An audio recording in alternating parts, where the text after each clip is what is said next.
Hi, this is Freedom from Condo Planet. I want to welcome you to another episode of our video series on condos for rent in Mississauga. Today, I want to talk to you about how to end your lease the right way. Most of the agreements to lease for Mississauga condos are for fixed-term tenancy of 1 year. In other words, tenants agree to stay in the premises for at least 12 months, and the landlords in turn agree not to do anything to force them to leave within those first 12 months. Now the question we're always asked is, well, what happens after those first 12 months? Does the agreement end? Well, I've done another video on that subject, but the quick answer is no, it does not end.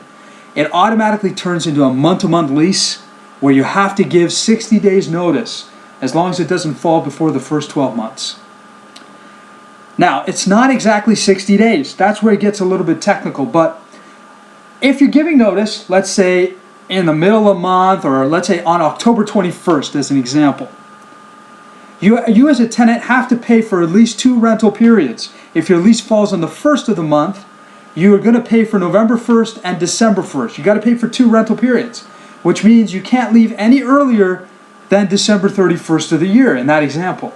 Okay, so it's got to be 2 rental periods. Now, there are some exceptions to the 60-day notice rule, because February, as you know, is not a full month in terms of days. It's either a 28-day or 29-day if it's a leap year.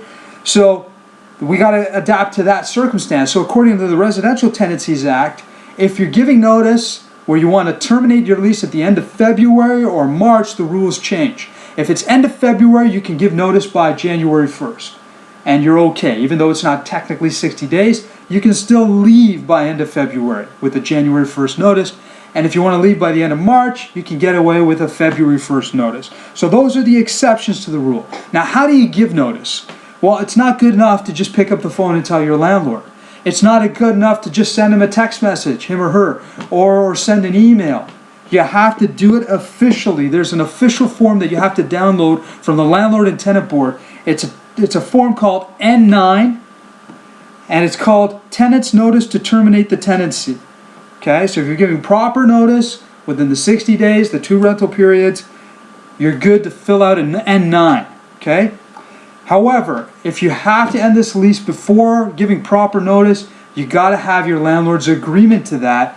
And if he or she does agree, you can fill out what's called an N11, an agreement to terminate a tenancy, which can also be downloaded from the Landlord and Tenant Board website. Okay, that's N11 is signed when you're agreeing to end the lease earlier than the 60 days required.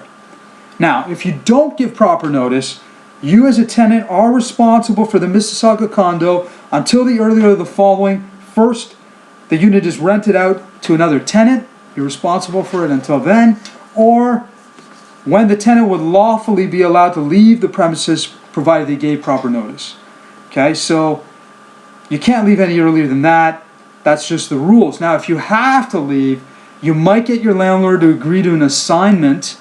However, the landlord, which means that you're getting someone else to take over the lease, but the landlord has to agree to that profile of that tenant that you've picked out to take over your lease, and the landlord can refuse that tenant.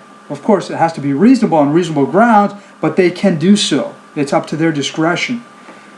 So, long story short, this is the rules. You've got to end your lease the proper way, use the proper forms, do the right thing. And if you have any questions, you can always reach us here at Condo Planet. Thank you for listening. Have yourself a wonderful day.